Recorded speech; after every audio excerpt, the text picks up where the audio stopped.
नमस्कार सभी को। आपका हमारी यूट्यूब चैनल अनुज क्लासेस में स्वागत है। आज हम क्लास 10th की पहली पोइम डस्ट ऑफ स्नो को अच्छे से ख़त्म करेंगे।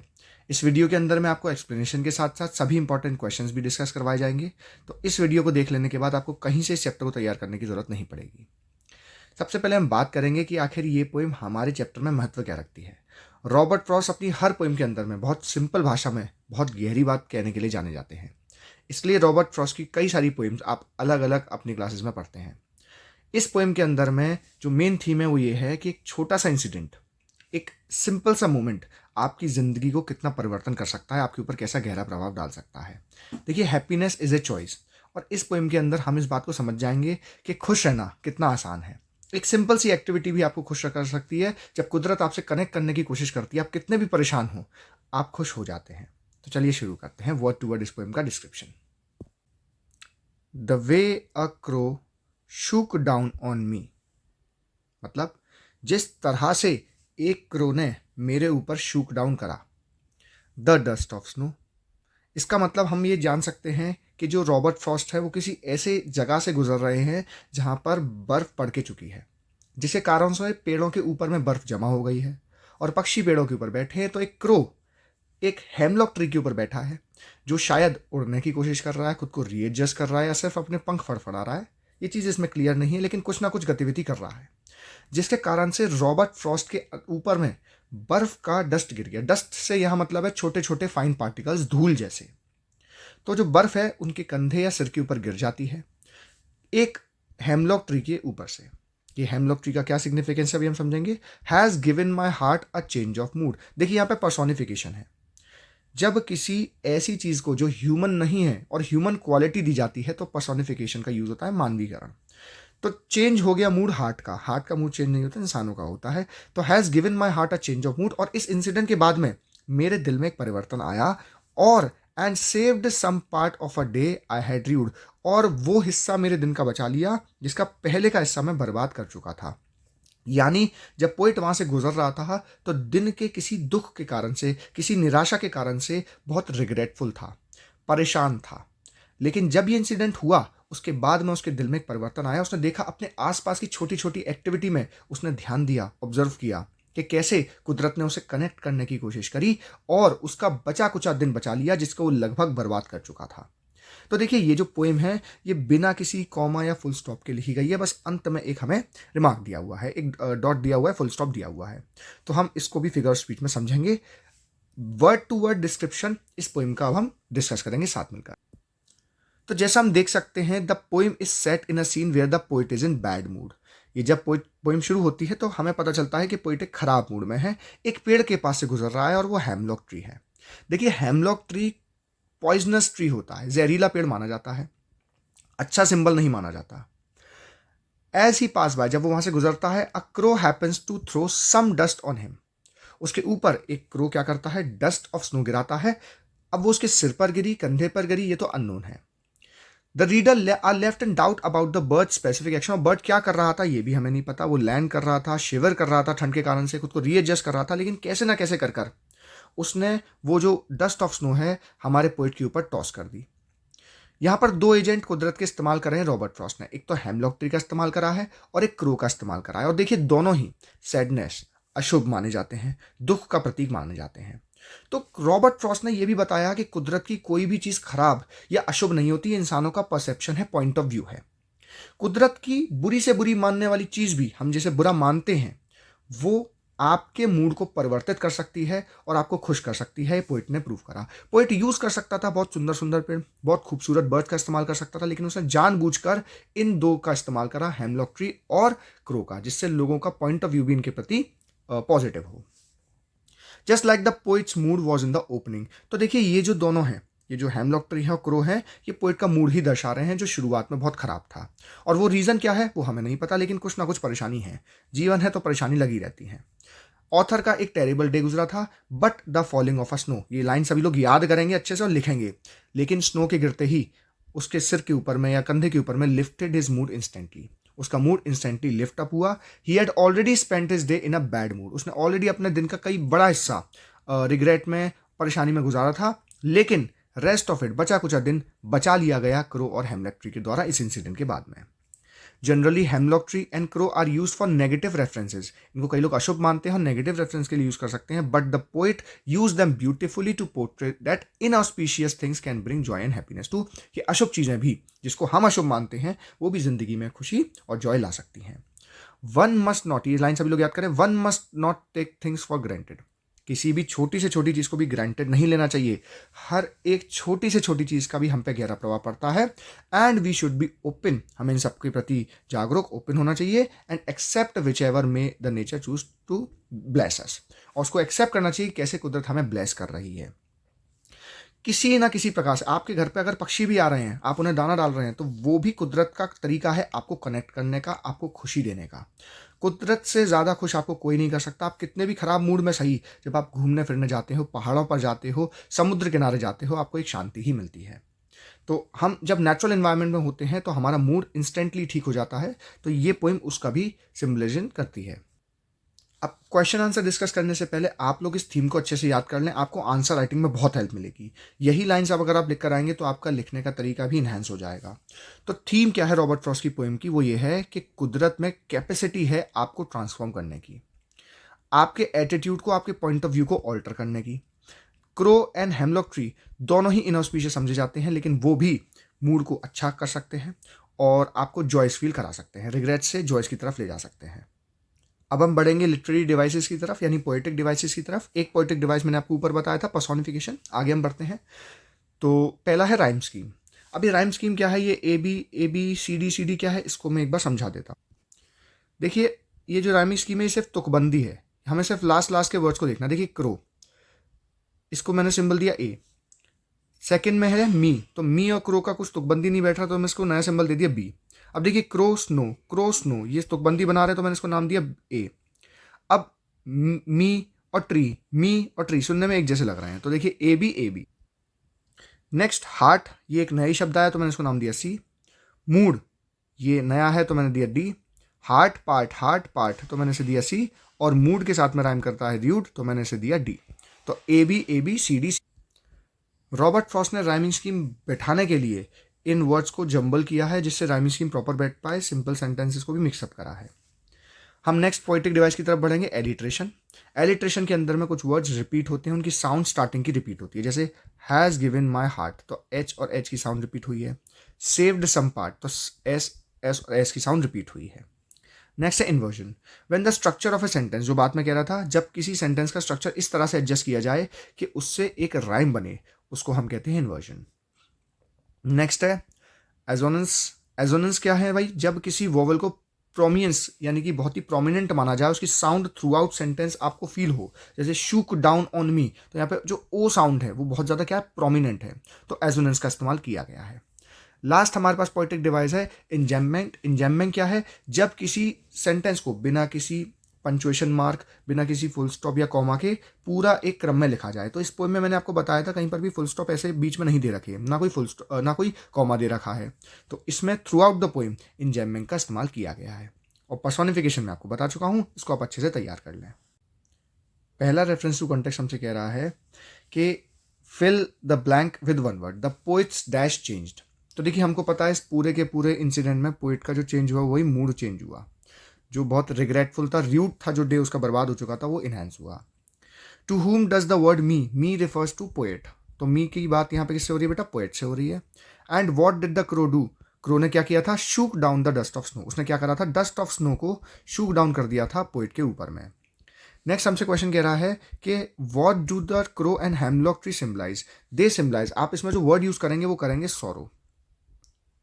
वो दुख, निराशा का प्रतीक है, जो कि रॉबर्ट फ्रॉस्ट ने इस्तेमाल किया है। लेकिन साथ साथ ही रॉबर्ट फ्रॉस्ट ने हमें एक मैसेज भी दिया है कि कुदरत में जो हम जिसे इनऑस्पिशियस मानते हैं वो भी एक अच्छा, यानी कि गुड साइन आपके लिए हो सकता है। तो यहाँ पे हेमलॉक ट्री और क्रो सैडनेस, सॉरो, ग्लूम का प्रतीक है, जो कि नरेटर का मूड था। नेक्स्ट रेफरेंस टू कंटेक्स्ट कह रहा है कि भाई what has change the poet's mood? Poet का मूड कैसे चेंज हुआ? तो लिखेंगे the falling of dust of snow on him has change the poet's mood. Answer आप लोग याद करें, इसी तरह से लिखा जाता direct. Comment on the last two lines. Last two line पे कमेंट क्या लिखेंगे? तो देखिए इसमें कुछ कीवर्ड्स तो आने ही आने चाहिए। जो हमारा पोएट है वॉज इन डिप्रेसिव मूड, तो ये लाइन आपको लिखनी पड़ेगी डिप्रेसिव। वो डिप्रेसिव मूड में था, और इसको आप ऐसे भी लिख सकते हैं lost in sorrow.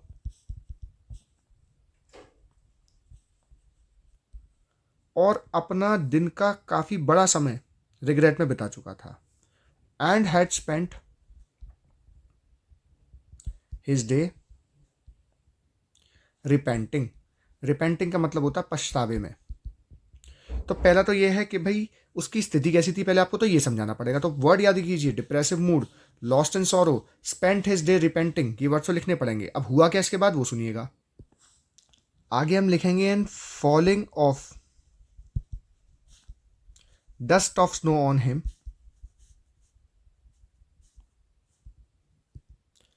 Has changed his mood.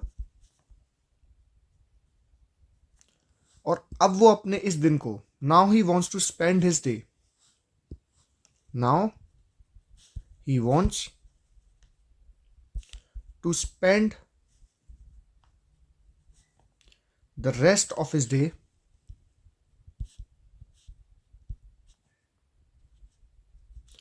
In cheerful and positive manner. तो इस तरीके से आप आंसर को फ्रेम करेंगे, जिसमें सारे कीवर्ड्स आप इस्तेमाल कर सकते हैं, आपको काफ़ी अच्छे नंबर मिल जाएंगे। नेक्स्ट कह रहा है व्हाट हैज़ बीन सेव्ड, तो इसका सिंपल सा आंसर है the remaining part of the day has been saved. इन सभी क्वेश्चंस को याद करने के साथ साथ लिखते भी चलिएगा, जिससे एग्जाम टाइम में फिर आपको ये नहीं कोई पढ़ना पड़ेगा। ये कई सारे क्वेश्चंस का आंसर आपका हो सकते हैं। क्वेश्चन है भाई डस्ट ऑफ स्नो क्या है और कैसे मूड चेंज हो गया पोइट का। और स्टार्ट करेंगे। Dust of snow tiny particles हैं बर्फ़ के। पार्टिकल्स इतने छोटे हैं कि उन्हें डस्ट से कंपेयर किया गया है जैसे धूल होती है। पोइट बहुत ही ऑफुल मूड में है, बहुत ही परेशान भरे मूड में है, और पार्टिकल्स ऑफ स्नो जब उसके ऊपर गिरते हैं तो उसका माइंड इंस्टेंटली चेंज हो जाता है, उसका दिन बहुत ज़्यादा बेटर हो जाता है। How does the Frost present nature in this poem, कुदरत को कैसे फ्रॉस्ट ने इस पोइम में प्रेजेंट किया है। द फॉलोइंग क्वेश्चन में help to think to an answer, और इन क्वेश्चंस का आप आंसर करते चलेंगे तो आपको इस पूरे के पूरे चैप्टर में जो नेचर का जो प्रेजेंस है उसके बारे में जानकारी मिल जाएगी। तो पहला है what does the birds that are usually named in the poems and do you think a crow is often mentioned in poems, what image comes to your mind when you think about the crow. तो देखिए birds like sparrow, nightingale, peacock are more often named in the poems. ऐसी पक्षियों का इस्तेमाल ज़्यादातर बाकी poems में होता है। अनलाइक दीज बर्ड्स, लेकिन जो क्रो होते हैं वो डूम, अंत, डर, दुख का प्रतीक माने जाते हैं।